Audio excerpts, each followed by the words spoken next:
నమస్తే, welcome to 99 TV updates చూద్దాం. AP assembly ఎన్నికల్లో విజయం సాధించిన పవన్ కళ్యాణ్ మంచి జోష్ మీదున్నారు. పార్టీ కార్యకర్తలతో మిలాఖత్ అవుతూ ఉత్సాహంగా గడుపుతున్నారు. ఇక మరోసారి పార్టీ నాయకులు గెలిచిన ఎమ్మెల్యేలు, ఎంపీ అభ్యర్థులతో పవన్ సమావేశమవుతారు. గెలిచిన తర్వాత మొదటిసారి పార్టీలోని ముఖ్య నాయకులతో పవన్ భేటీ అవుతున్నారు. గెలిచిన అభ్యర్థుల నుంచి అభిప్రాయాలను సేకరించేందుకు సిద్ధమయ్యారు. వారి నియోజకవర్గాల్లో ప్రజలకు ఎప్పుడూ అందుబాటులో ఉండాలని పవన్ చెప్పనున్నట్లు తెలుస్తోంది. ఈవేళ మంగళగిరి జనసేన పార్టీ కార్యాలయంలో ఆయన పార్టీ నాయకులతో సమావేశమవుతారు.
కళ్యాణ్ మంచి జోష్ మీదున్నారు. పార్టీ కార్యకర్తలతో మిలాఖత్ అవుతూ ఉత్సాహంగా గడుపుతున్నారు. ఇక మరోసారి పార్టీ నాయకులు గెలిచిన ఎమ్మెల్యేలు, ఎంపీ అభ్యర్థులతో పవన్ సమావేశమవుతారు. గెలిచిన తర్వాత మొదటిసారి పార్టీలోని ముఖ్య నేతలతో పవన్ భేటీ అవుతున్నారు. గెలిచిన అభ్యర్థుల నుంచి అభిప్రాయాలను సేకరించేందుకు సిద్ధమయ్యారు. వారి నియోజకవర్గాల్లో ప్రజలు ఎప్పుడు అందుబాటులో ఉండాలని పవన్ చెప్పనున్నట్లు తెలుస్తోంది. ఈవేళ మంగళగిరి జనసేన పార్టీ కార్యాలయంలో ఆయన పార్టీ నాయకులతో సమావేశమవుతారు.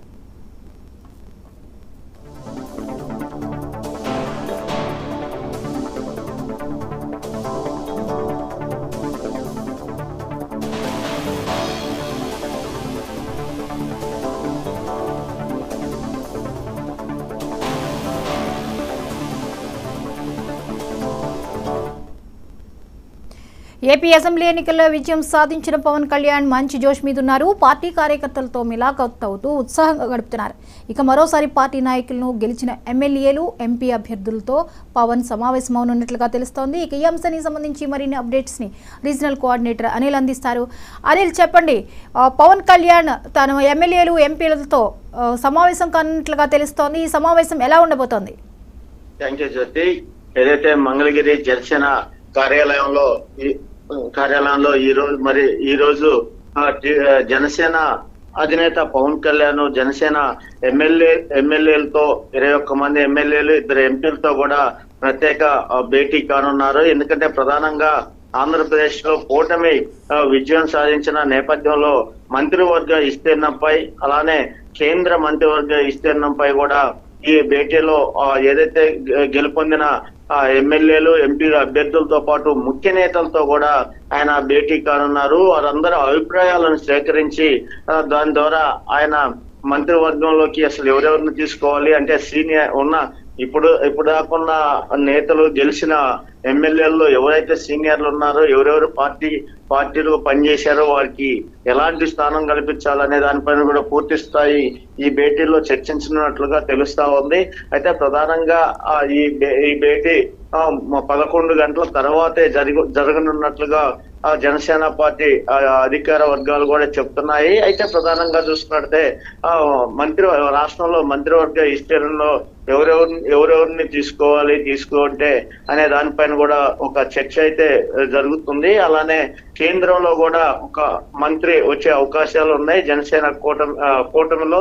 అయితే అక్కడ ఎవరిని మంత్రిగా పంపించాలనే దానిపైన కూడా అభిప్రాయాలు సేకరించుతున్నారు. అయితే ప్రధానంగా ఏదైతే రాష్ట్రంలో 21 సీట్లకు 21 మంది ఎమ్మెల్యే గెలిచిన తర్వాత వారందరూ కూడా ప్రజలకు అందుబాటులో ఉండి వారికి సరైన అందుబాటులో ఉన్న వాళ్ళ సమస్యలపై స్పందించాలని కూడా ఆదేశించనున్నట్లుగా తెలుస్తా ఉంది. అలానే కొన్ని ఒక ప్రచారం అయితే సాగుతా ఉంది. టిటిడి బోర్డు చైర్మన్ కూడా జనసేన అధినేత పవన్ కళ్యాణ్ అడిగే అవకాశాలు ఉన్నట్టుగా తెలుస్తా ఉంది. దీనిపైన కూడా ఒక చర్చ జరుగుతుంది. అంటే నాగబాబు పేరు కూడా వినిపిస్తుంది ప్రధానంగా. అయితే ఎవరికి అది వరిస్తుందని కూడా వేచి చూడాలి. ప్రధానంగా వీటన్నిటి అంశాలపై రాష్ట్రంలో ఇప్పుడు నెలకొన్న పరిస్థితులను మంత్రివర్గ విస్తీర్ణం రేపు ఏదైతే ప్రమాణ స్వీకార కార్యక్రమానికి సంబంధించిన ఇవన్నిటి కూడా నేతల అభిప్రాయాలను తీసుకోవడానికి ఈ రోజు ప్రత్యేకంగా భేటీ కానున్నారు జ్యోతి. అయితే ఇప్పుడు జనసేనలో గెలిచిన వారిలో ఎవరికి కేబినెట్ లో ప్రాధాన్యత దక్కే అవకాశాలు ఉన్నాయి? వారి ఎక్స్పెక్టేషన్స్ ఏమైనా ఉన్నాయా? అంటే ఖచ్చితంగా జనసేనలో 21 మందిలో కొన్ని పేర్లు అయితే వినిపిస్తున్నాయి. కొన్ని అంటే నాదిల్ల మనోహర్, దుర్గేష్, ఏదైతే బుద్ధ ప్రసాద్ వాళ్ళ పేర్లు అయితే కొన్ని వినిపిస్తున్నాయి. అంటే పవన్ కళ్యాణ్ తో పాటు ఇంకెవరిని తీసుకుంటారు అనే దాని మీద ఒక అభిప్రాయ సేకరణ కూడా చేయనున్నట్టుగా తెలుస్తా ఉంది. అయితే ప్రధానంగా కొనతాల రామకృష్ణ పేరు కూడా వినిపిస్తుంది. అయితే వీళ్ళందరిలో సీనియర్లు కాబట్టి ఎవరు ఎంతో పాటు మంత్రివర్గంలో ఉంటారన్నది కూడా మంత్రివర్గం ఇస్తున్నప్పుడే తెలిసే అవకాశాలు ఉన్నాయి. లేదా పవన్ కళ్యాణ్ అధికారికంగా ప్రకటిస్తారో చూడాలి. అయితే ఒక కేంద్ర మంత్రివర్గంలోకి మాత్రం బాలశౌరి పేరు మాత్రం వినిపిస్తుంది. 2 ఎంపీ స్థానాల్లో బాలశౌరి సీనియర్ గా ఉన్న రాజకీయాల్లో సీనియర్ కాబట్టి ఆయన పేరు కూడా ఒక పక్క వినిపిస్తా ఉంది. Right, thank you Anil.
తెలంగాణలోని ఉప ఎన్నికకు సంబంధించి కౌంటింగ్ కొనసాగుతుంది.